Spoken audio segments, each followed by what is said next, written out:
Sir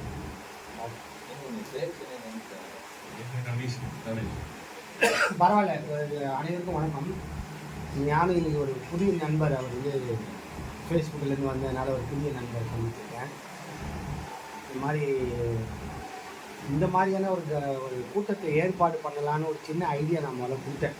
நண்பர்கள்லாம் இது எல்லோரும் பழைய காலத்தில் எல்லோரும் பண்ணுறது தான், பெரிய கலியுக மாதிரி கண்டுபிடிக்கல. சும்மா நீங்கள் இது மாதிரி ஒரு நண்பர்கள் கூடும் பொழுது அந்த மாதிரியான ஆட்கள் வந்து போகிறதுக்கு ஒரு சௌகரியமாக இருக்கும் அப்படிங்கிறதுக்காக நான் இதை சொன்னேன். அப்போ என்ன சொல்லிட்டாரு, தமிழ் மாதா எம்ஏவே நீங்களே உங்கள்கிட்ட பூஜை போட்டுடலாம் அப்படின்னு சொல்லி ஆரம்பிச்சிட்டாரு.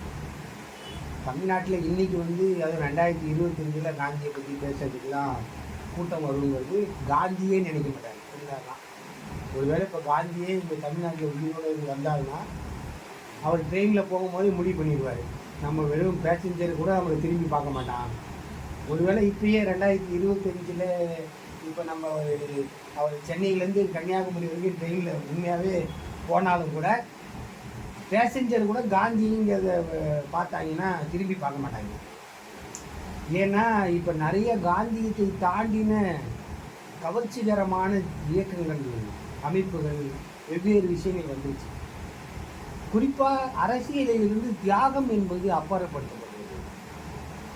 முதல்ல அரசியல்னால் முதல்ல தியாகம்னு ஒன்று இருக்கணும், அர்ப்பணிப்பு உணர்வுன்னு ஒன்று இருக்கணும், சுய ஒழுக்கம்னு ஒன்று இருக்கணும், நீதி நேர்மைன்னு ஒன்று இருக்கணும், ஊருக்கு உழைக்கணும்.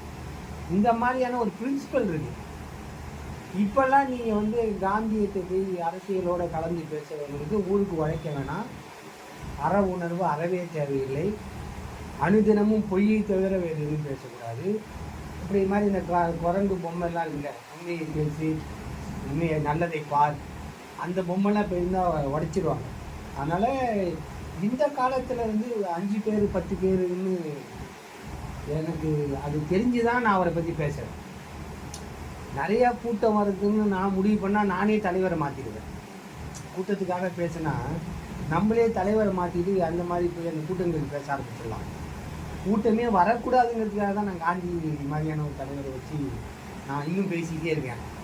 ஆனால் அதில் என்னென்னா, அந்த அற உணர்வோடு இருக்கக்கூடிய மனிதர்கள் குறைஞ்சிட்டாங்கன்னு நான் சொல்லலை, இல்லாமல் போயிட்டாங்கன்னு நான் சொல்ல மாட்டேன். ஒரு தலைமுறைக்கு நம்ம அந்த அற உணர்வுனா என்னென்னு சொல்லி கொடுக்காமலே விட்டுட்டோம். அந்த காலத்தில் ஒரு நீதி உணர்வு, அற உணர்வு, தியாக உணர்வு, பக்தி உணர்வு, இந்த மாதிரியான உணர்வுகள் அவங்களுக்கெல்லாம் அது ஒரு சரடாகவே இருந்தது. அந்த ஒழுக்கங்கள், நீதி நேர்மைகள் விலகுகிற பொழுது அது வந்து மனிதனுக்கு இன்பில்டாக இருக்கும். இப்போ நம்ம ஒரு மொபைல் வாங்கினோம்னா இன்பில்டாக சில சாஃப்ட்வேர்லாம் அதில் போட்டு கொடுக்குற மாதிரி தமிழ் சமூகத்திலேயே அந்த இன்பில்டான அந்த அற உணர்வுகள் இருந்தது. காந்தி புதுசாக ஒன்று சொல்லலை. இந்த இன்பில்டான ஒரு விஷயத்தை அவர் அப்படியே கொஞ்சம் எண்ணெய் ஊற்றி பெருக்கிறார். அந்த காலகட்டம் 1960களுக்கு பிற்பாடு இந்தியா முழுவதும் மட்டும் இல்லை, உலகம் முழுவதுமே அப்படியான உணர்வுகள் இல்லாமல் போயிடுச்சு. அதுக்கு காந்தி காரணம் இல்லை. ஆனால் காந்தியினுடைய கூட்டங்களில் பெரிய லெவலுக்கு ஆட்களை எதிர்பார்த்து நான் எப்பயும் போய் பேசவே இல்லை. தனியாக வருவேன், 2 பேர் இருந்தால் கூட பேசிட்டு நான் பார்த்து போயிடுவேன். அதில் எனக்கு பெரிய நிம்மதியும் உற்சாகமும் உண்டு. அது காரணம் என்னென்னா, நீங்கள் வந்து பேசும்போது முதல்ல பேசுகிறவன் வந்து ஆத்மார்த்தமான மனநிறைவு அடையும். அவன் ஒரு சத்திய சோதனையோட அற உணர்வோட மகிழ்ச்சியை அனுபவிக்கணும். நான் வந்து யாருமே இப்படினாலும் செவரை பார்த்து பேசிட்டே இருக்கேன். நமக்கு காந்தின்னு ஒருத்தர் பேர் சொல்கிறாங்க, அதனால செவரு இருந்தாங்க, எனக்கு அதுக்கு உயிர் இருக்கு. சிறைச்சாலையில் யாருமே இல்லாத இடங்களில் உட்கார்ந்து எழுதப்பட்ட நூல் பல லட்சம் மனிதர்களை மாற்றி இருக்கிறது. தான் முன்னால் யாருமே இல்லைன்னு எரவடா சேரவிலையோ இல்லை வேறு ஒரு இடத்துலையோ நீங்கள் கைது செய்து உள்ள காந்தியவாதிகளை போடும்போது அவன் கஷ்டமே படலை. ஒவ்வொரு ஜவஹர்லால் நேரு வந்து ஜெயிலுக்கு போனால் புத்தகத்தோடு வராரு, காந்தியை ஜெயிலில் போட்டாங்கன்னா புத்தகத்தோடு வராரு. வேறு தலைவர்களை பட்டேலை உள்ளே போட்டாங்கன்னா புத்தகத்தோட. ஜெயில் என்பது தியாக உணர்வுகள், அரசியல் உணர்வு கொண்டவங்களுக்கு புத்தகம் எழுதுகிற இடமா இருந்திருக்கிறதுனா அப்போ அங்கே ஆளே இல்லை யாரும். அப்படி ஒரு உணர்வோடு வாழ்ந்த மனிதர்கள் மத்தியில் நம்ம காந்தியை பற்றி பெருசாக ஆள் இல்லாமல் பேசலாம்ன்றது தான் என்னுடைய நோக்கம். குறிப்பாக இங்கே வந்து தமிழ்நாடோட காந்திங்கிறது வந்து ஒரு பெரிய 1880 சொச்சவங்கள்லேருந்து ஆரம்பித்து அவர் சவுத் ஆப்பிரிக்காவுக்கு போனதுலேருந்து ஆரம்பித்து அது அப்படியே வழி வழியாக மலர்ந்து 1908 1896 காந்தி முதல் முறையாக தமிழ்நாடு வந்தவர். ஆக தமிழ்நாட்டினுடைய தொடர்பு என்பது காந்திக்கு குஜராத்தோடு இருந்த தொடர்போட பெரிது. தமிழ்நாட்டினுடைய தொடர்பு என்பது காந்திக்கு பாம்பேவோட இருந்த தொடர்பு விட அதிகம். தமிழ்நாட்டின் தொடர்பு என்பது லண்டனில் இருந்த காந்தி தொடர்பை விட தமிழ்நாட்டின் தொடர்பு அதிகம். ஏன்னா 1946 சாவரத்துக்கு 2 வருஷத்துக்கு மேலே வராது. இதே சென்னையில் இதே எக்மோரில் கூட்டம் நடக்குது. அப்போ இந்தியா அல்லது தேசிய மொழி இந்தியா, சமஸ்கிருதமா அல்லது வேறு ஆங்கிலமான பிரச்சனை நடக்குது. காந்தி பேசும்போது இதே எக்மோர் கூட்டத்தில் ஒருத்தர் எழுதி தெலுங்கில் கேட்குறான், தெலுங்கை வந்து நீங்கள் இந்தியாவுடைய தேசிய மொழியாக மாற்றுங்க. அப்போ இதில் என்ன நம்ம புரிஞ்சுக்கிறோம்னா 20 முறை பயணங்களில் நண்பர்கள் நான் என்ன இதில் சொல்ல வரேன்னா, தமிழ்நாட்டுக்கு மட்டும் இல்லை, இந்தியாவினுடைய ஒரு குக்கிராமம் எங்கேயோ இருக்கிற ஒரு குக்கிராமத்திலே, குஜராத்தினுடைய ஒரு குக்கிராமத்திலிருந்து வந்த ஒரு ஆள் தமிழ்நாட்டினுடைய போகாத இடமே கிடையாது. தமிழ்நாட்டில் போகாத நான் அடித்து சொல்லுவேன், தமிழ்நாட்டில் 1950க்கு பின்னால் தமிழகத்திலேயே பிறந்து வளர்ந்த தமிழ்நாட்டின் தலைவர்கள் காந்தி போன கிராமங்களுக்கு இது வரைக்கும் போகாமல் இருக்கிறாங்க. காந்தி போன குக்கிராமங்களுக்கு தமிழ்நாட்டில் முதல்வராக இருக்கிறவரே போய் சேரல. தமிழ்நாட்டின் சில முதல்வர்களே எல்லா நிகழ்ச்சிகளையும் ஒரு காலத்தில் ஆன்லைனில் தான் வெளியிட்டு இருக்காங்க. கன்னியாகுமரிக்கு ஒரு நிகழ்ச்சின்னா போக மாட்டாங்க, திருநெல்வேலிக்கு ஒரு நிகழ்ச்சின்னா போக மாட்டாங்க, ராம்நாடுக்கு ஒரு நிகழ்ச்சின்னா போக மாட்டாங்க.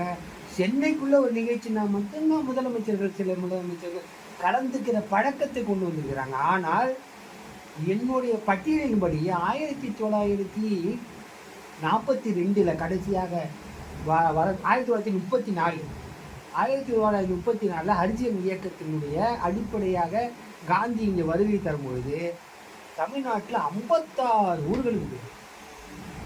நீங்கள் மெட்ராஸ்லேருந்து ஆரம்பித்து நாங்குநேரி வரை, மெட்ராஸ்லேருந்து ஆரம்பித்து தேவக்கோட்டை வரை, மெட்ராஸ்லேருந்து ஆரம்பித்து வேலூர் வரை, மெட்ராஸ்லேருந்து ஆரம்பித்து காட்பாடி வரை, மெட்ராஸ்லேருந்து ஆரம்பித்து கன்னியாகுமரி வரை, மெட்ராஸ்லேருந்து ஆரம்பித்து திருவனந்தபுரம் வரை, மெட்ராஸ்லேருந்து ஆரம்பித்து நீங்கள் ஊர் கோடியில் இருக்கக்கூடிய ஒரு கிராமம் வரை.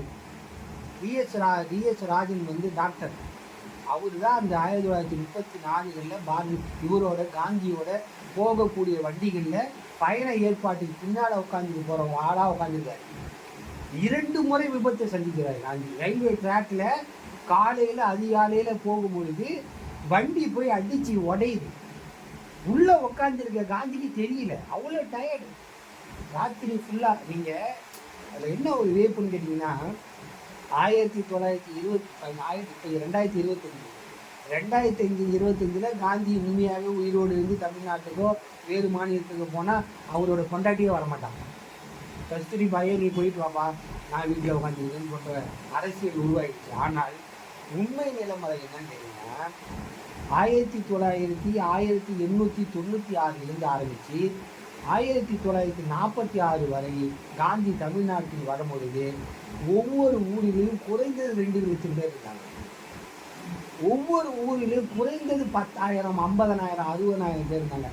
காந்தி பல நேரங்களில் ஒரு ஒரு இதுபடி டிஎஸ் ராஜனுடைய குறிப்புப்படி எல்லாருமே காந்தி மாதிரி சில நேரங்களில் காந்திக்குள்ளா போட்டுக்குவாங்க.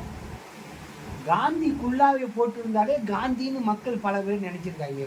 உள்ளே இவர் வண்டிக்குள்ளே பயணம் பண்ணும்பொழுது வெளியில் ஒருத்தர் காந்தி குல்லாவோட உட்காந்துருந்தா இவர் தான் காந்தி.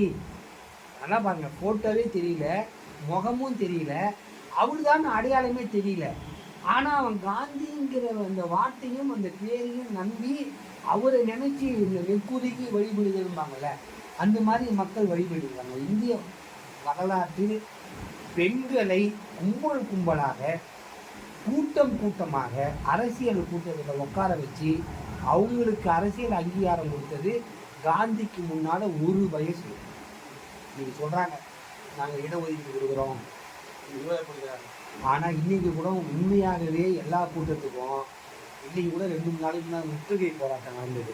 அதில் போய் மைக்கில் கேட்குறாங்க, அந்த பொம்பளைங்களா தெரியல எங்களை கூட்டிகிட்டு வந்தாங்க, நாங்கள் அதுக்காக வந்திருக்கிறோம்.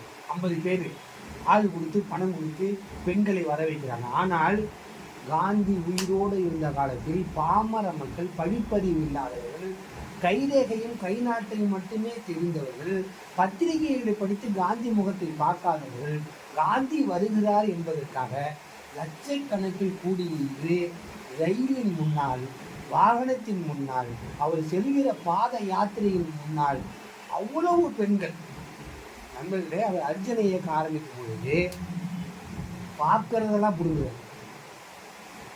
சரி, காந்தியை பற்றி பேசுறதுங்கிறது பலர் என்ன நினைக்கிறாங்கன்னா, ஏதோ ஒரு அவர் இல்லாத கொள்ளாத அவரை தூக்கி பிடிச்சிருக்கிறாங்க. இந்தியா முழுவதும் நீங்கள் எந்த நாட்டுக்கு எந்த மாநிலத்துக்கு போனாலும் காந்தி இறங்கிய இடம், காந்தி உட்கார்ந்து பேசிய இடம், காந்தி கொடியேற்றிய இடம், காந்தி வழிபட்ட இடம்னு ஒவ்வொரு ஊர்லேயும் ஒரு 150 இடம். குஜராத்துக்கு போனால் அவர் பிறந்த ஊர், இப்போ 2000 இடம் கூட இருக்கலாம், நம்ம கவலைப்பட தேவையில்லை. ஆனால் நீங்கள் ராஜேந்திர பிரசாத் இருக்கிற இடம் இந்த பகுதிக்கு போனீங்கன்னா அவதி தொழிற்சாலைகள் இதுவும் நடத்திட்டு அந்த மக்கள் மத்தியில் அங்கே போய் பார்த்தோம்னா காந்தி வந்த இடம்னு ஒரு 100 இடத்த காட்டலாம். பாம்பே மாதிரி பெரிய சிட்டி சார், அந்த காலத்தில் உண்மை பிரிட்டிஷ் காலத்தில் பெரிய சிட்டி, அதுக்கு காந்தி பிரச்சனை இல்லை. வார்தாவில் போய் உட்காந்துருக்கிறார். அங்கே வார்தாவில் அவர் ஆசிரமத்தை ஆரம்பிக்கிற பொழுது கொள்ளையர்களுடைய கூடாரம் வார்தா. யாராச்சும் வார்தா பக்கம் வராங்கன்னா வழிப்பறி நடந்துன்னு பயப்படுற இடம். காந்தி இதை சொல்கிறாங்க, இங்கே வழிப்பறிவு ஜாஸ்தி, மக்கள் அடித்து பிடிங்கிடுவாங்க, இங்கே போனால் ஒன்று வேணும். அவர் சொல்ல என்கிட்ட என்ன இருக்குது, ஒரு கதராடையை மட்டும் வச்சுக்கிட்டு எந்த திருவிழ முடியும்? போய் ஊர் கிராமத்தில் எங்கேயுமே இல்லாத ஒரு இடத்துல உட்காந்துருக்கிற ஒரு மனிதன் தமிழ்நாட்டில் பட்டியலின்படி சென்னையை மட்டுமே சுற்றலை, அவ்வளவு கிராமங்கள், அவ்வளவு நகரங்கள், அவ்வளவு இடங்களை போய் மக்களை சந்தித்து நீங்கள் இவ்வளவு பெரிய ஆளை திரட்டி இருக்கிறார் என்றால், நீங்கள் இன்னைக்கு நமக்கு ஆம்னி பஸ் போட்டால் போயிடலாம், நீங்கள் ட்ரெயினில் எவ்வளோனா ட்ரெயின் புக் பண்ணலாம், பல்லாவரத்துலேருந்து கிளம்புனா நேராக கிளம்பி வந்துடலாம். ஆனால் போக்குவரத்து வசதிகள் ட்ரெயினை தவிர இல்லாத இடங்கள். அன்னைக்கு பெரிய பேருந்து 34 பெரிய பேருந்து வசதி கிடையாது. பிள்ளையடி வழியை பார்க்க வரும்போது ட்ரெயின் வசதியை தவிர அவருக்கு கிடையாது. 42 வரைக்குமே அரசாங்கத்துக்கு பெரிய போக்குவரத்து வசதிகள் கிடையாது. ஆனால் இந்த மாதிரியான ஒரு காலகட்டத்தில் ஒரு தலைவன் இந்தியாவில் எல்லா ஊரிலையும் போய் நான் மக்களை பார்க்குறேன், உப்பு எடுக்க நடந்து போகிறாரு, பாத யாத்திரையை முதல்ல பயன்படுத்துகிறாரு. நீங்கள் ஒவ்வொரு கிராமங்களையும் இன்னொரு கிராமத்தோட கனெக்ட் பண்ணுறாங்க. நீங்கள் உண்மையாகவே காந்தி செஞ்ச மிகப்பெரிய புரட்சி என்றால், ஒரு கிராமத்தில் இருக்கிற மனிதனை இன்னொரு கிராமத்துக்கு நடக்க வச்சா அதுவே பெரிய அதிசயம். அந்த காலத்தில் வீட்டிலேருந்து இன்னொரு தெருவுக்கு போக மாட்டாங்க. ஒரு சாதிய தெருவிலிருந்து இன்னொரு சாதிய தெருவுக்கு நடப்பதே முடியாத காரியம். ஆனால் அப்படிப்பட்ட ஒரு காலத்தில் பெண்களையும் மக்களையும் ஒரு ஊரிலிருந்து இன்னொரு ஊருக்கு பயணம் செய்திருக்கார். யாத்திரைன்னு சொன்னால் அதுக்கு முன்னால் தமிழ்நாட்டில் இந்தியாவிலே யாத்திரைன்னா கோயில் யாத்திரை தான். கோயிலுக்கு போவாங்க. அது எப்போ போவாங்க? 60-70 வயசுக்கு போவாங்க. போகிற வழியில் செத்து போயிடுவாங்க. அங்கேயே புதைச்சிட்டு அங்கேயே திரும்பிடுவாங்க. எங்கே பெரிய யாத்திரை போனால் ராமேஸ்வரம், அதை விட்டால் திருச்செந்தூர். திருச்செந்தூரிலே வாழ்ந்து பிறந்த அந்த ஊர்களிலே பிறந்த ஆயிரக்கணக்கான லட்சக்கணக்கான மனிதர்கள் திருச்செந்தூர் கோயிலை பார்க்காமல் இருந்தார்கள். சிதம்பரத்திலேயே பிறந்து வளர்ந்த கோடிக்கணக்கான மக்கள் சிதம்பரம் கோயிலுக்கு போகாமல் வெளியில் இல்லை, அதை பார்க்க வேண்டிய தேவையே இல்லாமல் இருந்தது. பஸ் ஸ்டாண்டுக்கு போனவங்க கிடையாது, காய்கறி மார்க்கெட்டுக்கு போனவங்க கிடையாது, கோயிலுக்கு அனுதினமும் போனவங்க கிடையாது, அடுத்த தெருவுக்கு போக வேண்டிய அவசியமே கிடையாது. கழனி வீடு இப்படி வாழ்ந்த ஒரு தொல்குடியை, ஆதி மனிதர்கள், அரசியல் உணர்வே இல்லாத, விடுதலை உணர்வே இல்லாமல் அடிமை மனநிலையை மட்டும் ஏற்றுக்கொள்கிற ஒரு ராஜ விசுவாசத்தில் இருந்த மக்களை நீங்கள் ஒரு இண்டிபெண்டன்ஸ் கூப்பிட்றோம். நீங்கள் அதுக்கு முன்னால் ஒரு மக்கள்கிட்ட போய் சுதந்திர உணர்வுன்னா என்னன்னு கேட்பான். ராஜா வந்தால் சோறு போடுறாரா, கோயிலுக்கு நெய்வேத்தியம் பண்ணுற நெய் கொடுக்குறாரா, கோயிலுக்கு வழிபாடு பண்ணும்போது அவர் வருஷத்துக்கு ஏதாவது பணம் கொடுக்குறாரா, பரிவட்டம் நடத்தி அவரை கூட்டு வரும்போது பார்க்க அனுமதிக்கிறாரா, இதுவே அவனுக்கு கோடி புண்ணியம். இப்படிப்பட்ட ஒரு ஆதிக்குடி மக்களை, தமிழ் சமூகம் போல ஒரு ஆதிக்குடி மக்களை இந்த மனிதன் உசிப்பு எழுப்புறான். லட்சக்கணக்கில் ஆயிரக்கணக்கில் தமிழ்நாட்டில் அரசு ஆவணங்களில் பிரிட்டிஷ் ரெக்கார்டில் சொல்கிறார். பிரிட்டிஷ் ரெக்கார்டின்படி காந்தி வருகிற பொழுதெல்லாம் முட்டு தள்ளு முள்ளு அடிதடி. நண்பர்களே, இப்போ கூட நீங்கள் பதேன்னு போட்டு நீங்கள் டாக்குமெண்ட்ரியில் பதே தான் அந்த காலத்தில் இப்போ இருக்க ஒரு ஏஎன்ஐ மாதிரி அந்த காலத்தில் பதே நியூஸ் தான். பதே நியூஸில் 1948 காந்தி இறந்த பொழுது கடைசியாக இழுக்கப்பட்ட யூடியூப்பில் வீடியோ இருக்கு. மக்கள் காந்தி இறந்துட்டான்னு அறிவிக்கவே இல்லை. காந்திக்கு ஏதோ நடந்து போச்சுன்னு கன்னியாகுமரியில் இருக்குன்னு உள்ளுணர்வு வருது. நீங்கள் இதெல்லாம் கேட்கலாம், பைத்தியக்காரத்தனமாக இருக்கு. இல்லைன்னு பைத்தியக்காரத்தனம் தான். ஆனால் மனித உணர்வுகளை புரிஞ்சவனுக்கு தெரியும். மனித உணர்வுகளை புரிஞ்சவனுக்கு தெரியும். ஒரு நம்பிக்கை உள்ள ஒரு தலைவனுக்கு ஏதோ ஒன்று நடக்க போகுதுன்னா அதை உணர்வை உணரக்கூடிய அந்த மன ஆத்ம சக்தியை ஒரு சாதாரண மனிதன் பெற்றிருந்ததுனால தான் அன்னைக்கு போக்குவரத்து விஷயமே இல்லாத காலத்தில் லட்சக்கணக்கான மனிதர்கள் 5:30 மணிக்கு சொல்கிறாங்க. ஜனவரி 30ஆம் தேதி 5:30 மணிக்கு சொல்கிறாங்க. ரேடியோவோட சொல்லலை, டிவி கிடையாது, பேப்பர் மறுநாள் தான் வரும், ஒரு வாரம் கழிச்சு தான் அடுத்த ஊருக்கு வரும். இப்படியான காலகட்டத்தில் 5:30 மணிக்கு சுட்ட காந்தியை மறுநாள் காலையில் அவருக்கு சடங்குகள் சம்பிரதாயங்கள் செய்யும் பொழுது லட்சக்கணக்கில் மக்கள் கூடுறாங்க. நீங்கள் இப்போ கூட நான் சொல்கிற மாதிரி இது இப்போ இருக்கக்கூடிய பொய்யர்களுடைய பேச்சு மாதிரி கிடையாது. நீங்கள் யூடியூப்பில் போய் செக் பண்ணலாம். குதிரை மீது உட்கார்ந்து கொண்டு குழுமி இருக்கிற மக்களை அடித்து விரட்டுகிறாங்க. அப்போ அந்த லெவலுக்கான ஒரு பெரிய படையை பணம் கொடுக்காமல் காந்தி பெருசாக பேச மாட்டார். ரைமிங்கு டைமிங்கு இந்த அதிரடி பேச்சுகள் அப்படியே அரசியலை கரைச்சி ஈனக்குரல். காந்தியினுடைய கேட்டிங்கன்னா ஈனக்குரல். ஒரு 78 வயசு 80 வயசு மனிதன் என்ன பேசுவான்? 1914 காங்கிரஸ் சார்பாக 21 காந்தி பேசும்போது உப்பு சப்பு இல்லாத ஒரு குரல் அது. ஆனால் நீங்கள் நினச்சி பார்க்க முடியுது, அவங்களுக்கு பேச்சு கலை கிடையாது, கணீர் குரல் கிடையாது, உடல் வலிமை கிடையாது, எதுவுமே இல்லாத ஒரு மனிதன் 3 கண்டங்களை கட்டியாங்க. ஐரோப்பா கண்டம், ஆசியா கண்டம், தென்னாப்பிரிக்கா 3 கண்டங்களை கட்டியாண்டு இந்தியாவிலே உலகத்தில் 3 கண்டங்களில் அரசியல் செய்த தலைவர் யாருமே கிடையாது. நீங்கள் நிறைய தலைவர் சொல்கிறாங்க.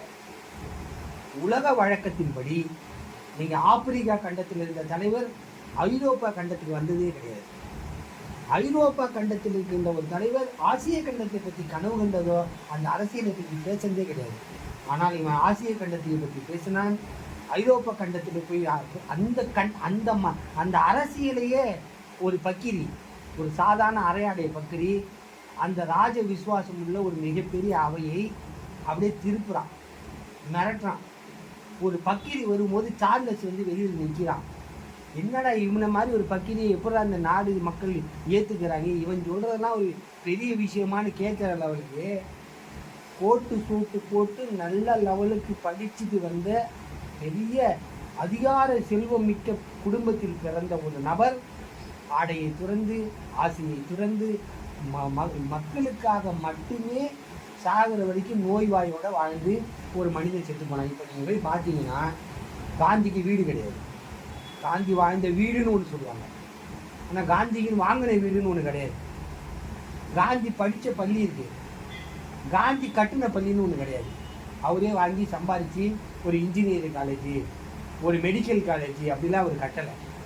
நீங்கள் இன்றைக்கி கூட காந்தியினுடைய அடையாளமாக இந்தியா முழுவதும் போய் தேடி பார்த்தீங்கன்னா மக்கள் பார்க்குற ஞாபகார்த்த சின்னம் என்ன? செருப்பு, சாதாரணமாக கயிறாட்டை, காலில் இன்றைக்கி போட்டு நடக்கவே முடியாது ஆணிக்கால் இந்த சாதாரண மர செருப்பு, ஒரு பிஞ்சு போன செருப்பு, ஒரு சாதாரண கதராடு, ஒரு ராட்டை நூல், ஒரு சின்னஞ்சிறிய ஒரு கண்ணாடி, ஒரு சின்ன மணி கடிகாரம், இந்த மாதிரியான உடைமைகளை வச்சிருக்க இந்தியாவில் வேறு யாருக்காவது தலைவர் இருக்காங்களா?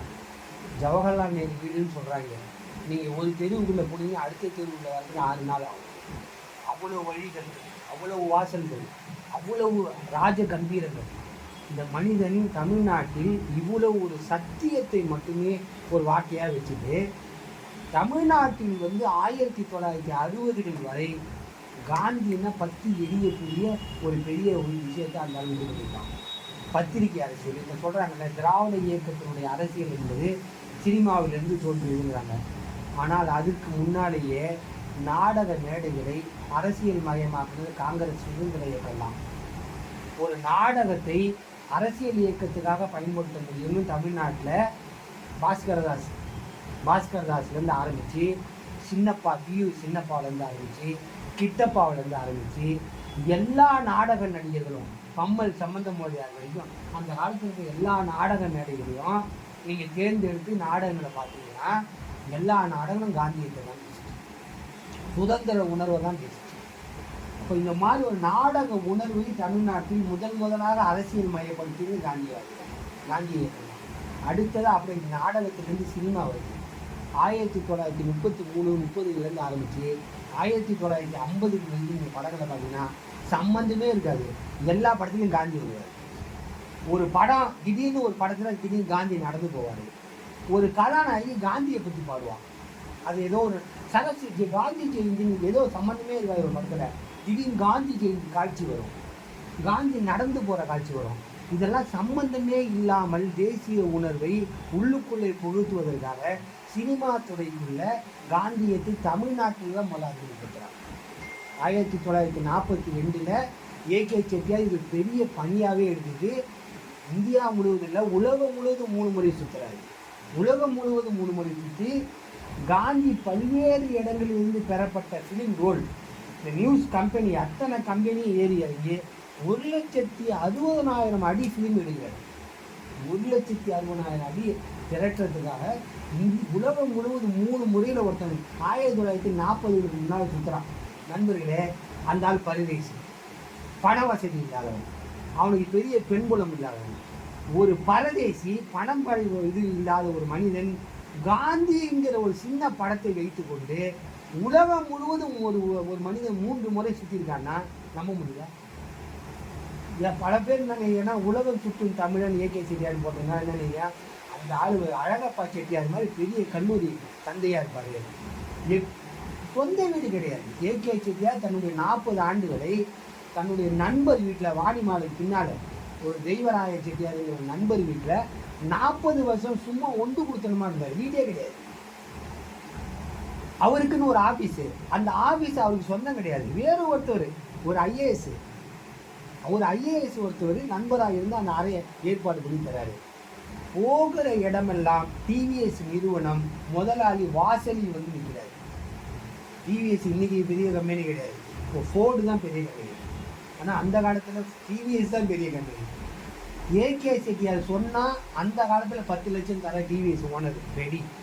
ஆனால் அப்படிப்பட்ட மனிதன் சாகிற பொழுது 5 பேர் கூட வராமல் அவசரமாக தன்னோட பாடி எடுத்து சொன்னார். நண்பர்கள், இது எல்லாமே எதுக்காக கேட்டிங்கன்னா சத்தியம் தான், ஒரு நீதி நேர்மை தான்.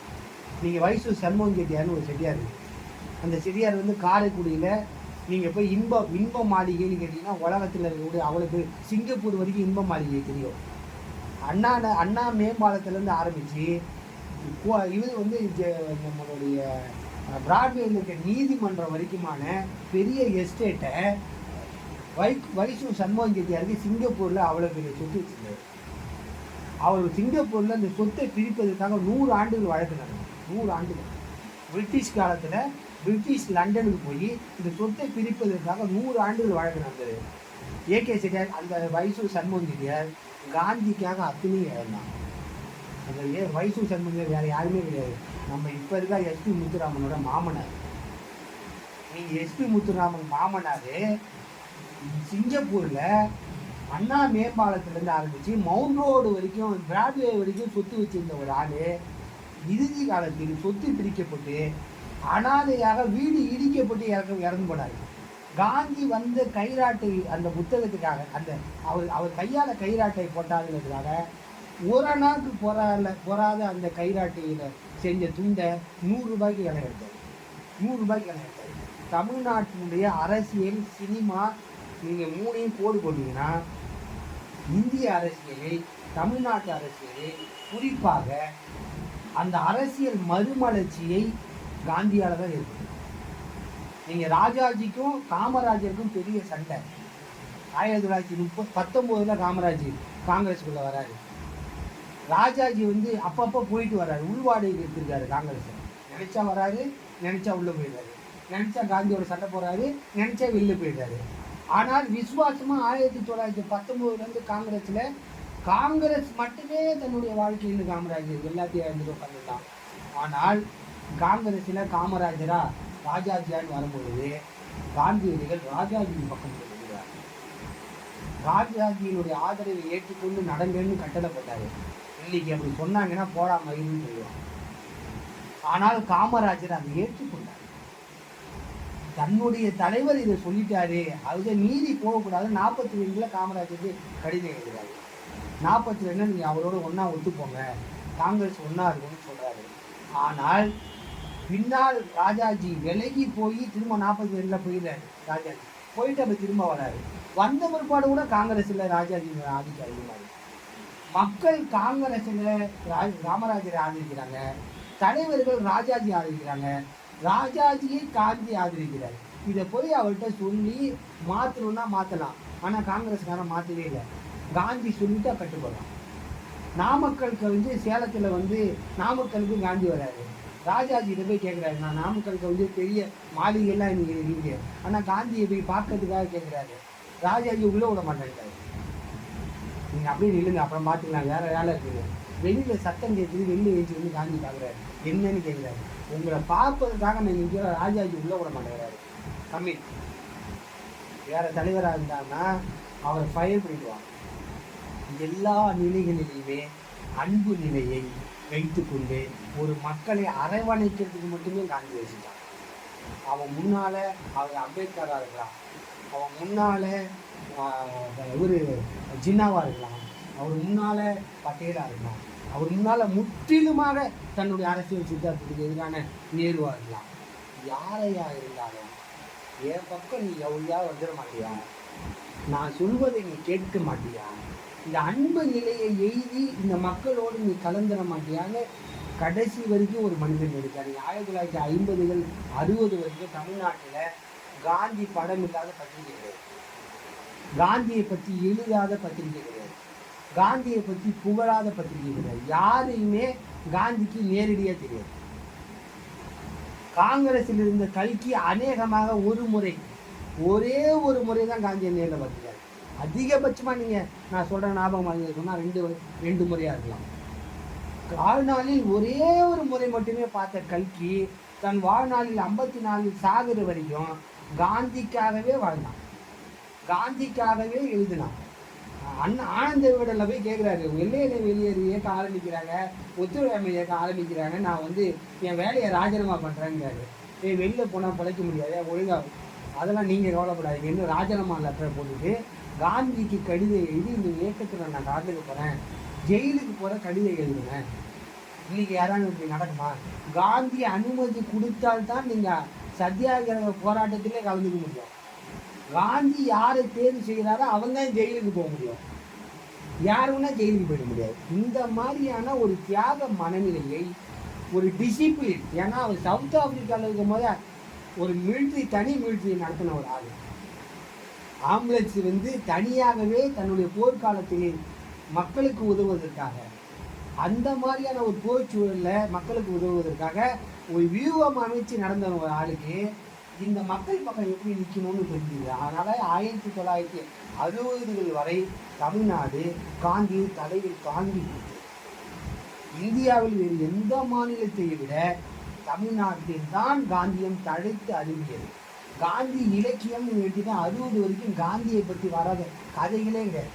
புதுமை பித்தன் கடுமையான அரசியல் எதிர்ப்புணர்வு கொண்ட புதுமை பித்தன் காந்தி மேலேயும் காயிராட்டை மேலேயும் காங்கிரஸ் மேலேயும் சுதேசி இயக்கத்தின் மேலேயும் துளி கூட கவலை இல்லாமல் பற்று இல்லாத பூமி பித்தன் காந்தி இறந்த போது அழறான். காந்தியை சுட்டுட்டாங்கன்னா மனைவி கடிதம் எழுதுறான். மொத்த மும்பையும் பூட்டிட்டாங்க. மொத்த மும்பையும் 3 நாளாக சோதா தண்ணி ஆகாரம் இல்லை, சாப்பிட்றதுக்கு இடம் இல்லை. இந்த தலைவனை சாதாரணமாக நினைத்து விட்டேன். மனைவிக்கு கடிதம் எழுதுறான். ஒரு கடிதத்தை, ஒரு தலைவன் இறப்பை பற்றி ஒரு மனைவிக்கு கடிதம் எழுதக்கூடிய நிர்பந்தத்தை காந்தி ஏற்படுத்தினார். நீங்கள் கொண்டாடி கடிதம் எழுதுறவங்க எவனாச்சும் தலைவே உன் வேலையை வீட்டோட பார்த்துக்க, எழுதுறதுலாம் அதோட நிறுத்திக்க, உன் ஆள் செத்து போனால் என் கடிதத்துக்கு நான் சாப்பிட்டியான்னு கேட்டியா? அந்த கடிதத்தில் குறிப்பிட்டு புதுமை பித்தன் தன்னுடைய மனைவிக்கு எழுதின கடிதத்தில் நீ சாப்பிட்டியான்னு அவன் கேட்கல. எனக்கு இந்த சோறு கிடைக்கல, கடையை மூடிட்டாங்க, இவ்வளோ பெரிய தலைவர் 3 நாள் ஹர்த்தால் நடக்குது, பத்தி எரியுது மும்பை நகரமே, ஒரு சினிமா கம்பெனி கிடையாது, ஒன்றுமே கிடையாது, வீட்டில் மருந்து வாங்க முடியாமல் காய்ச்சல் நோய் முத்தி போய் கிடக்கு, நான் வெளியில் நடமாடி மருந்து வாங்க முடியல, நீ உனக்கு அங்கே சௌகரியமாக இருக்கிறியா என்னன்னு எனக்கு தெரியல. இந்த லெவலோடு இருந்துச்சு காந்தியை பற்றி முடிச்சுக்கிறான். இவ்வளோதான் நிலைமைன்னு முடிச்சுக்கிறான். காந்தி உள்மனசில் இறங்கினார். அப்படிப்பட்ட காந்திய இயக்கம் நீங்கள் தமிழ்நாட்டில் மணிக்கூடி பத்திரிகையிலேருந்து ஆரம்பித்து, கல்கியிலேருந்து ஆரம்பித்து, ஜானகிராமிலிருந்து பெரிய பரம்பரைகளில் கொத்தமங்கல சுப்பு, எவ்வளவு தலைவர்கள், நாமக்கல் கவிஞர், காந்தியை பற்றி பாரதியிலிருந்து தொடங்கி கடைசி காலம் அவர் புதுமை பித்தன் 48 அவர் இறக்குற வரைக்கும், காந்தி இறக்குற வரைக்கும் தமிழ்நாட்டில் அணையாத ஜோதியாக காந்தி என்பவன் எரிந்து கொண்டே இருந்தான். அவன் காந்தி அல்ல உண்மையின் ஒளி, அவன் காந்தி அல்ல நேர்மையினுடைய அடையாளம், அவன் காந்தி அல்ல தியாகத்தினுடைய ஒரு பொருள். அதன் அடிப்படையில் தான் காந்தியை நினைச்சாங்க ஒழிய காந்தி என்பது ஒரு மனிதன் கிடையாது, காந்தியம் என்பதும் ஒரு மனிதன் கிடையாது. உங்களுக்குள்ள இருக்கக்கூடிய ஒரு எரி நிலையை, தியாக உணர்வை, அது ஏதோ ஒன்று இருக்குன்னு உங்களுக்கு சுட்டி காட்டினா அதான் காந்தி. அந்த உணர்வுகள் இல்லாத ஒரு காலகட்டத்தில் இப்படியான ஒரு 5-6 பேரோட நான் பேசுறதுக்காக வாய்ப்பு இருந்துச்சுங்க. காந்தி தமிழ்நாட்டோட பேசுறதுங்கிறது 2 நாள் பேசுவேன் நான், அதனால் பயந்துடாதீங்க, முடிக்க தான் போகிறேன். அந்த அடிப்படையில் இது ஒரு பெரிய பிராட் சப்ஜெக்ட். ராமசாமின்னு ஒரு ஆள், அவன் சொல்லாமல் இந்த கூட்டத்தை முடிக்க முடியாது. காந்தியை போலீஸ்காரன் வேவு பார்த்தது கூட கம்மி, ராமசாமி அப்படி வேவு பார்த்துருக்காரு. ஒவ்வொரு இடத்துலையும் இறங்கும் போது எங்கே உச்சா போனார், எங்கே கோமணத்தை கட்டினார், எங்கே சட்டையை போட்டார், எங்கே உட்காந்தாரு, எங்கே சாமியை போட்டார், எத்தனை மணிக்கு பார்த்தாரு, எந்த கல்வியை பார்த்தாரு, எந்த கல்வியிலேருந்து வேலை. நீங்கள் வந்து தமிழ்நாட்டில் வந்து ஹரிஜன இயக்கம் 34 வரும்போது இதே கோடம்பாக்கத்தில் தான் ஹரிஜன இயக்கம் தொடங்கப்பட்டது. முதலாக மிஷின், தையல் மிஷின் கொடுத்து அவங்களுக்கு ஹரிஜன மக்களுக்காக அது இது பண்ணி முதல் இயக்கம் இந்த கோடம்பாக்கத்தில் ஆரம்பிக்கும் போது 1934 இந்த மாதிரியான ஒரு சூழ்நிலையில் இந்த பகுதி அருகாமல் பகுதியில் தான் காந்தியின் ஒரு மாற்றம் நடக்குது. இதே 34 தேனாம்பேட்டைக்கு வராது. தேனாம்பேட்டையில் அப்போ காங்கிரஸுக்குன்னு ஒரு மைதானம் கிடையாது, ஒரு அலுவலகம் கிடையாது, அது ஃபுல்லாக நெல் தோப்பு, நெல் வயல். இப்போ இருக்கக்கூடிய நம்மளுடைய சத்தியமூர்த்தி பவன் முதல்ல அங்கே ஒரு மோட்டர் போட்டு நெல் வயல் இருக்குது. காங்கிரஸுக்காக ஒரு இடம் பிடிக்கிறதுக்காக அவங்க 2 பேர் 4 பேர் போகிறான். இப்போ நம்ம இந்த இது இருக்குல்ல, இப்போ ஒரு டங்ஸ்டன் மாதிரி உள்ளே போகிறாங்க ஒரு 5 பேர். என்னடான்னு கேட்குறாங்க, காங்கிரஸுக்கு ஒரு கட்சி ஆஃபீஸ் கட்டுறதுக்காக சுற்றிலும் வயல் வெளியாக இருக்குது, இங்கெங்க காங்கிரஸ் காட்டி போராட்டம் பண்ணுறாங்க. இதே தேனாம்பேட்டையில் காங்கிரஸ் அலுவலகம் கட்டப்பட்ட அந்த மைதானம் முழுக்க எங்கள் ஊரி தேனாம்பேட்டை, வன்னிய தேனாம்பேட்டை வரைக்கும் முழுக்க வயல்வெளியல். இந்த வயல்வெளியில் காங்கிரஸ் ஆஃபீஸ் முதல்ல கொண்டு வரும்போது எதிர்ப்பு வருது.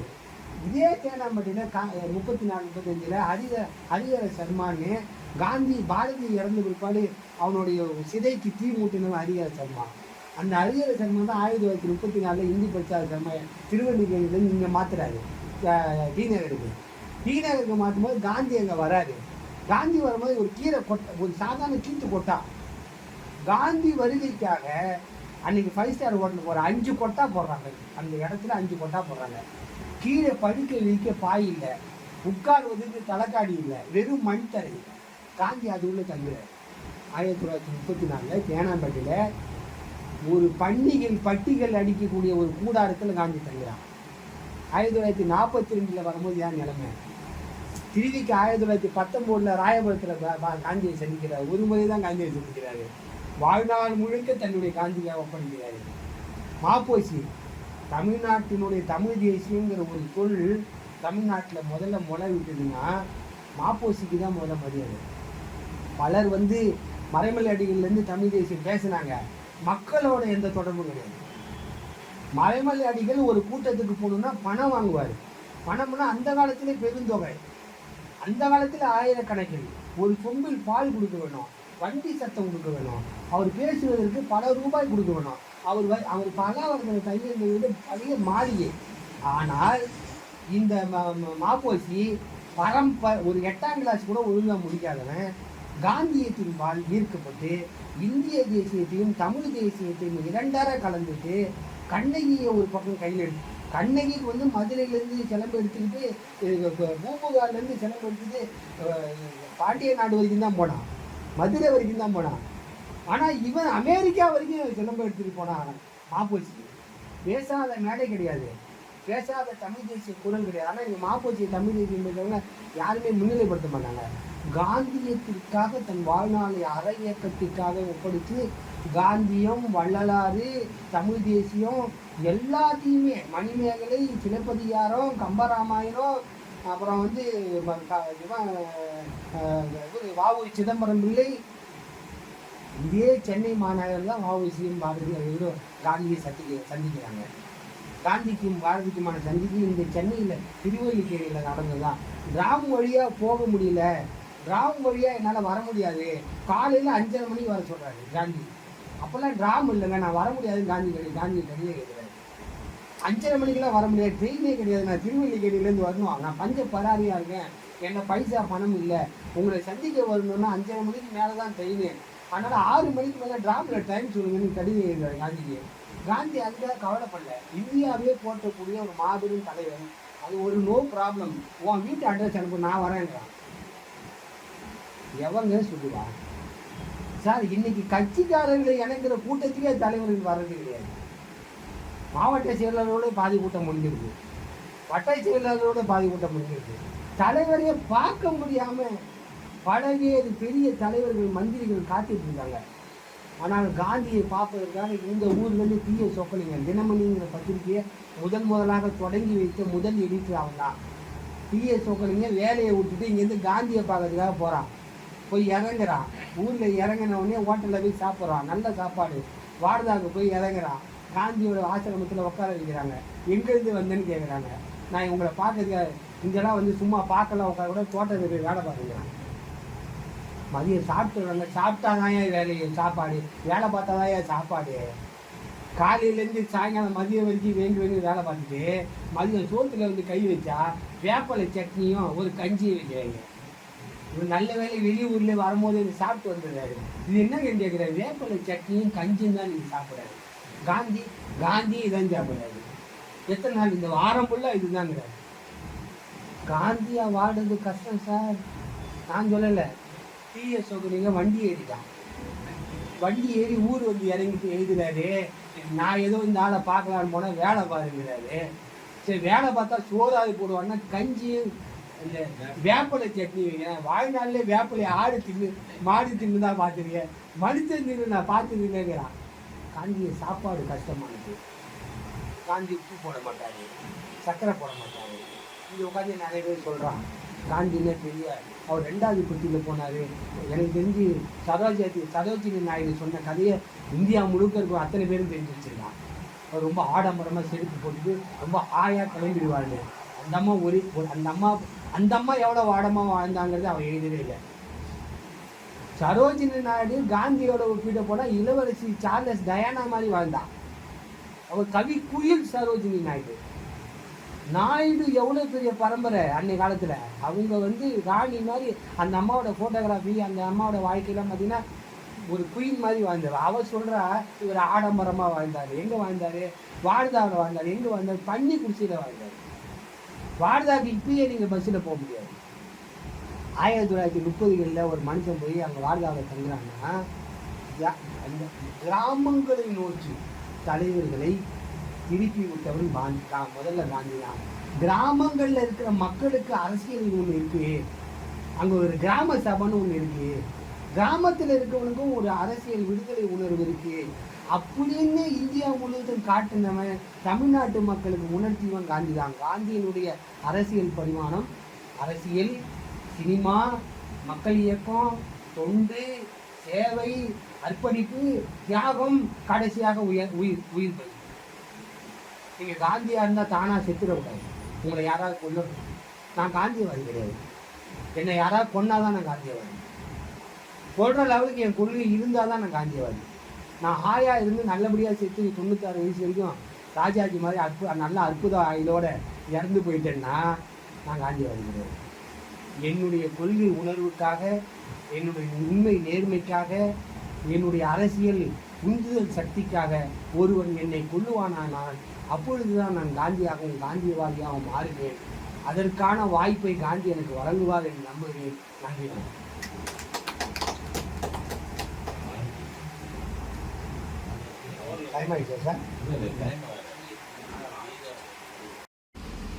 மக்கள் போற்றக்கூடிய மிகப்பெரிய தலைவர்களாக இருக்கிற அத்தனை பேருமே காந்தியத்தின் பால் உருவானவர்கள். சத்தியமூர்த்தி காங்கிரஸில் இருந்தார், காங்கிரஸில் இந்த போயிட்டார். ஆனால் வரதராஜ நாயுடு கடைசி வரைக்குமே அவர் பல்வேறு இடங்களுக்கு போனாலும் வந்தாலும் வரதராஜ நாயுடுக்கு கடைசி வரைக்கும் காந்தியத்தின் பால் பெரிய ஈடுபாடோட உணர்வோடு இருந்தார். பாரதி 1908 காந்தியை கண்டுபிடிச்சிடறான். 21 தான் காந்தி தமிழ்நாட்டிலே அவரோட அரசியல் உணர்வுங்கிறது இந்தியாவுக்கு 20க்கு பின்பாடு தான் வருது. ஆனால் 21 இந்தியாவுக்கு வந்த காந்திக்கு முன்னாலேயே 1908-7 சவுத் ஆப்பிரிக்காவில் இருக்கும்போது மிஸ்டர் கேண்டின்னு ஒருத்தன் இருக்கான். அவன் ரொம்ப பெரிய ஆளாக வருவான்னு நினைக்கிறேன். அவன் பெரிய அரசியல் தலைவராக உருவாவதற்கான எல்லா பண்புகளும் அவன்கிட்ட இருக்குன்னு பாரதி எழுதுறான். 1908 1908 காந்தியை சவுத் ஆப்பிரிக்காவில் இருக்கும்போது ஒரு படத்தை போட்டு காந்தி பஸ்ஸுன்னு ஒரு படத்தை போட்டு காந்தி ஆதரிக்கிறான். காந்தி அப்போ தமிழ்நாட்டில் இல்லை, இந்தியாவுடைய நிழல்லையே வேலை. பெரியார் 1925 வரைக்கும் காந்தியோட வர்றாரு. இன்னும் சொல்லப்போனால் வைக்கம் போராட்டத்தில் காந்தியினுடைய பால் அனுப்பி வைக்கப்பட்ட ஒரு பிரதிநிதி தான் பெரியார். அங்கே போன பிற்பாடு காந்தியத்தை மட்டுமே வச்சுக்கிட்டு நம்ம ஃபோர்ஸாக இங்கே உள்ளே இறங்க முடியாது, இங்கே கொஞ்சம் அடிதடி கலாட்டெல்லாம் பண்ணணும். இந்த அடிதடி கலாட்டாக இவர்கிட்ட அப்ரூவல் வாங்க முடியாது. ஆகவே இவருடைய சகவாசம் சரிப்படாதுன்னு பெரியார் விளக்குறாரு. பெரியாரோடைய அந்த வழக்கில் ரொம்ப ஆத்மார்த்தமாக உள்ள வந்தவன் ஜார்ஜ் ஜோசப். தமிழ்நாட்டில் ஜார்ஜ் ஜோசப்பை ஒரு பய பேச மாட்டான். ஜார்ஜ் ஜோசப் தான் முதல் முறையாக அங்கே அனுப்பி வர்றாங்க. ஆனால் காந்தி கூப்பிட்றாரு, நீ ஜார்ஜ் ஜோசப்பாக இருக்கிறப்பா உனக்கு இந்து மதத்துக்கு அதுக்கு சம்மந்தம் இல்லை, அவங்களோட பிரச்சனையை அவங்க பார்த்துக்குவாங்க, நீ வேறு மதத்துக்காரன், அதனால் அதில் போய் புண்டாய் கலவரம் ஏற்பட்டுடும், நீ விலகி இருக்கிறாய். காந்தியினுடைய நுண்மையான காரணங்களை நீங்கள் அவ்வளோ உள்ளே வாங்கி போய் பார்த்தீங்கன்னா அவ்வளோ உண்மையான விஷயம். ஏன்னா காந்திகிட்டேருந்து பிரிஞ்சு காந்தியத்தினுடைய எல்லா நியாய தர்மங்களையும் விளக்கிட்டு காந்திக்கு ஜின்னாகும் கடிதங்களை படிச்சிங்கன்னா தெரியும். காந்தி முழுக்க பாரத் லா படித்த ஒரு லாயரு, ஆனால் லாவே பேச மாட்டான். அதே மாதிரி ஜின்னா பெரிய லாயரு, பாரத் லா படித்தவன், அவன் எல்லாத்துக்கும் சட்டம் தான் பேசுகிறான். ஒரு கோடு போட்டால் கூட சட்டம், உட்காந்தா சட்டம், நின்னா சட்டம், நாட்டை பிரிக்கணும்னா சட்டம், மக்கள்னா சட்டம், மதம்னா சட்டம், எல்லாத்துக்கும் ஜின்னா சட்டம் பேசுகிறான். காந்தி சொல்கிறார், எல்லாமே சட்டமாக பார்க்காது, மனிதனுக்கு அற உணர்வு இருக்குது, தேசிய உணர்வு இருக்குது, மனிதர்கள் கூடி வாழ்கிற அன்பு உணர்வு இருக்குது, அதையும் கொஞ்சம் கவனிங்கிறாரு. ஜின்னாவுக்கு அவருக்குமான ஒரு பிரச்சனைக்கு பிற்பாடு ஜின்னா தனிநாடு வாங்கிட்டு போன பிற்பாடு நண்பர்களை சொன்னால் நம்ப மாட்டீங்க, அந்த நாட்டில் நிம்மதியாக ஜின்னாவோட வாழ முடியும். இந்தியாவுக்கு தான் வந்து கேட்குறாரு, வந்துட்டுமா. இப்போ காந்தி 48க்கு முன்னாடி 47 பிரிக்கிறதுக்கு முன்னாடி உன் நிலைமை இருந்தான்னு கண்டுபிடிச்சிடறான். இந்தியாவே விழா கோலமாக இருக்கிற காலகட்டத்தில் நேராக போய் எங்கேயோ ஒரு சேரியில் மக்களோட உட்காந்து, அங்கே பீகாரில் அந்த மக்களோட உட்காந்து இண்டிபெண்ட் உலகமே இந்தியாவே கொண்டாடிட்டு இருக்கு. மவுண்ட் பேட்டன் பிரபுலேருந்து ராஜாஜிலேருந்து சாரட் வண்டிகளில் அழைச்சிக்கிட்டு போகும்போது கதராடையை கட்டிட்டு பரதேசி மாதிரி ஒரு கிராமத்தில் எந்த ஒரு மக்களோட உட்காந்து இருக்கிறான். காந்தியம் என்பது தமிழ்நாட்டில் எல்லா தலைவரோட, பெரியார் மட்டும் இல்லை, அண்ணா வரை அண்ணாவை போல பெரிய காந்தியை பேசின வேறு தலைவரே கிடையாது. 49 கட்சி ஆரம்பிக்கப்பட்ட பிற்பாடும் அண்ணா காந்தியை கொண்டாடினார்.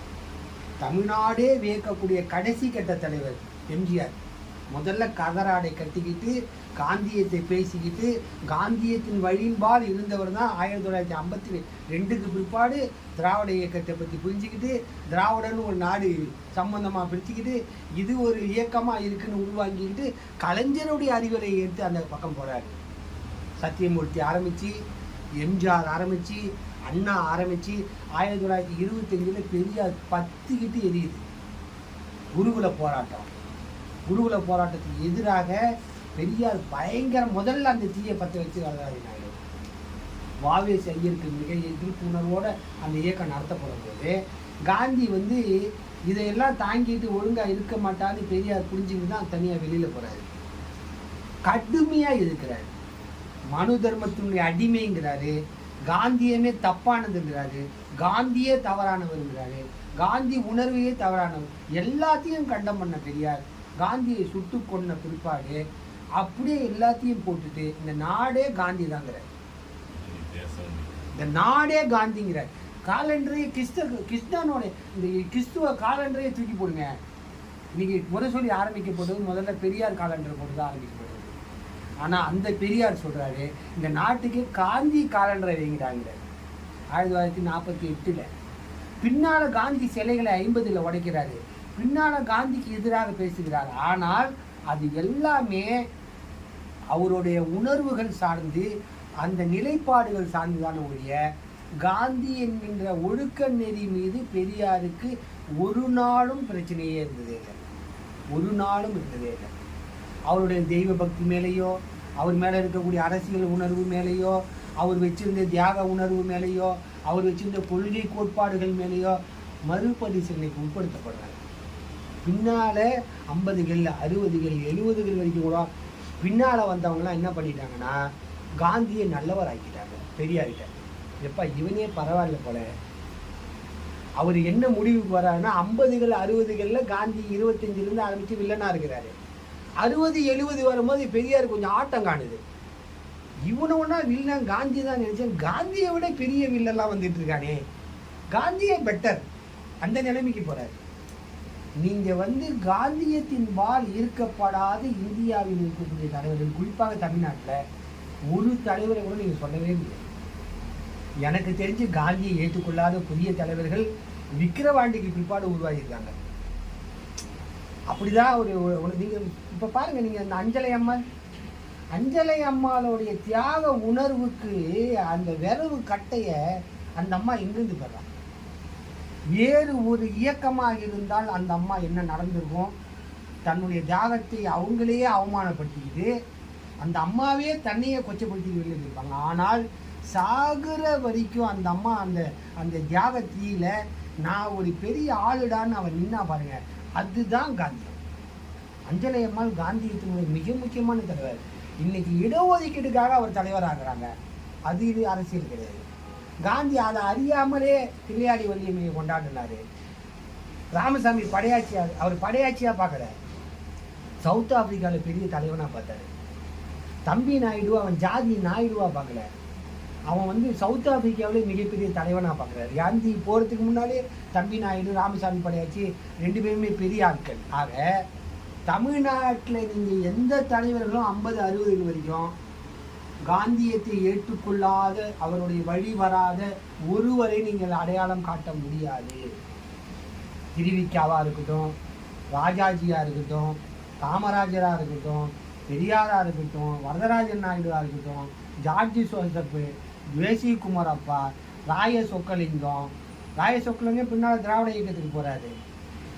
இவர் வந்து திராவிட இயக்கத்துக்கு பின்னால் நகர்த்தப்பட்ட பல தலைவர்கள் காந்தியத்திலிருந்து போனவங்க தான். ஆக அந்த இந்தியா முழுக்கவே இல்லாமல் தமிழ்நாட்டில் ஒரு அரசியல் இயக்கம் வந்து ஏற்படுவதற்கு சினிமாவிலேயும் பெரிய ஆட்கள் இருந்திருக்கிறாங்க. நீங்கள் வந்து அந்த அம்மா முடங்கி கிடக்கிறாங்க. எனக்கு தெரிஞ்ச கேபி சுந்தராம்பாள் காந்தி சொன்ன ஒரு வார்த்தைக்காக அந்த அம்மா நிமிர்ந்து எழுதுறா. கணவன் இறந்த பிற்பாடு இனிமேல் நீ ஏமா இந்த வாழ்க்கையை வச்சுக்கிட்டு வீணா நீ சும்மா மடங்கி கிடக்கிற, உனக்கு பெரிய வேலைகள் இருக்குன்னு சொல்லி காந்தி சொன்னதை ஏற்றுக்கிட்டு அந்த அம்மா வெளியில் வராது. சாகுற வரைக்கும் எல்லா அமைப்புகளோடு இருந்த அந்த அம்மா ஒருபோதும் ஆன்மீக விஷயத்தையும் காந்தியினையும் விட்டு கொடுக்கவே இல்லை. எனக்கு தெரிஞ்ச அரசியலில் சினிமாவிலேருந்து முதலாக அரசியல் சட்டசபைக்கு போன முதல் சினிமா நடிகர் அந்த அம்மா தான். அந்த வாய்ப்பை முதலாக ஏற்படுத்தி கொடுத்தவர் சத்தியமூர்த்தி. அதுக்கு முன்னால் ஒரு நடிகை சட்டசபைக்கு போனதில்லை. முதல் நடிகை தமிழ்நாட்டில் காந்திய உணர்வோடு சட்டசபைக்கு போனவர். இன்றைக்கி சொல்கிறாங்கல்ல சினிமாவினால கூத்தாடின்னு, இந்த கூத்தாடிகள் தான் இந்தியாவை சுதந்திர உணர்வு பெற வச்சாங்க. இந்த கூத்தாடிகள் தான் மக்கள்கிட்ட போய் தேசிய உணர்வை கொண்டு போய் சேர்த்தாங்க. இந்த கூத்தாடிகள் சினிமாவில் இருந்தவங்க தான் காந்தின்னா யாருன்னு கடைகோடி வரைக்கும் கொண்டு போய் சேர்த்தாங்க. ஆக எல்லா இடங்களையும் சினிமா, அரசியல், பண்பாடு, நாடகம் எல்லாத்திலையுமே காந்தி இருக்கார். பெரியார் ரொம்ப முக்கியமானவர், அதில் எந்த மாற்றுகள் இல்லை. ஆனால் பெரியார்ட்டையும் காந்திக்கு ஒரு ரொம்ப முக்கியமான ஒரு விஷயம் என்னென்னா, காந்தி தன்னுடைய சுய தேவைக்காக எந்த முடிவும் எடுத்ததே இல்லை. பெரியார் தன்னுடைய சுய தேவைக்காக யாரையும் விமர்சித்ததே இல்லை. என்னுடைய பொண்டாட்டிக்காக, என்னுடைய குடும்பத்துக்காக, என்னுடைய வழி வந்த வாழையடியாக வந்த என்னுடைய ஜெனரேஷனுக்காக இல்லை, சமூக பிரச்சனைக்காகத்தான் அவர் ஒரு விமர்சனத்தை வைக்கிறார். சமூக இழிவுக்காகத்தான் ஒரு விமர்சனத்தை வைக்கிறார். அந்த இழிவையும் அந்த இதுவும் மாற்றப்படுகிற பொழுது பெரியார் அதை திரும்ப பெற்று விடுவார். நீங்கள் ஹரிஜன இயக்கம், பெரியாருங்கிற ஒருத்தர் ஹரிஜனர்களை பற்றி இயக்கமாக ஆரம்பிக்கிறதுக்கு முன்னாலே தமிழ்நாட்டில் ஹரிஜன இயக்கம் பீக்கில் இருந்தது. காந்தியால் ஏற்படுத்தப்பட்டவங்க கை விளைவிய சாதாரண பெண்கள், கம்மல், நகைகள், அவர் வாங்கின பொருட்கள் அவ்வளோ நிதி திரண்டிருக்கு. நீங்கள் இதே இந்த காமராஜ் இந்த காந்தி மண்டபத்தை கட்டுவதற்காக கனவு கண்டவன் முதல்ல கல்கி தான். 1954, 52 நினைக்கிறேன், ராத்திரி மழையில் கட்டப்படுது அந்த கட்டடம். காந்திக்காக நடத்தின அந்த காந்தி மண்டபத்தை திறக்கிற 2 நாளைக்கு முன்னால் கல்கி செத்து போகிறான். அந்த நோய்வாய் காலத்தில் கூட அந்த மண்டபம் தொடர்ந்து வேலை நடக்கும்னு நினைக்கிறான். பாரதிக்கு எட்டயபுரத்தில் மண்டபம் திறக்கிறாங்க. காந்தி அங்கே உட்காந்து தமிழில் எழுதுகிறாரு, பாபுஜி ஞாபகார்த்த நிதிக்கு என்னுடைய அன்பளிப்பு வாழ்த்துக்கள், பாரதிக்காக எழுதினான். தமிழ்நாட்டில் பாரதிங்கிற ஒரு ஆள் காந்தியை சந்தித்தது ரொம்ப முக்கியமான நிகழ்வு, அவன் வாழ்க்கையை மாற்றின நிகழ்வு. தமிழ்நாட்டில் இருக்கக்கூடிய எந்த தலைவர்களோடு நீங்கள் விமர்சனம் பண்ணணும்னா காந்தியை வச்சு தான் விமர்சனம் பண்ணணும். காந்தியை விமர்சிக்காமல் வேறு தலைவரை நீங்கள் புனித அடையாளத்துக்கு கொண்டு போகவே முடியாது. நீங்கள் வேறு தலைவர்கள் புனித அடையாளம் கொடுக்கணும்னா முதல்ல காந்தியை தான் அடிப்பாங்க. காந்தி எவ்வளோ அடி இவர் காலத்தில் மட்டும் வாங்கலை, செத்த விற்பாடு வாங்கலை, உயிரோடு இருக்கும்போது அவர் அந்த வடிகளை வாங்கினார். அதனால் பெரியார் இயக்கம் தோன்றுவதற்கு முன்னாலேயே பெரியார் காங்கிரஸ்வாதியாக இந்த தமிழ்நாட்டில் செய்த பணிகள், மக்கள்கிட்ட கொண்டு போன பணிகள், காந்திக்கு அவர் கொண்டு போய் சேர்த்த பணிகள் ரொம்ப முக்கியமானது. அதனால் அவருக்கு நிறைய இடம் இருக்குது.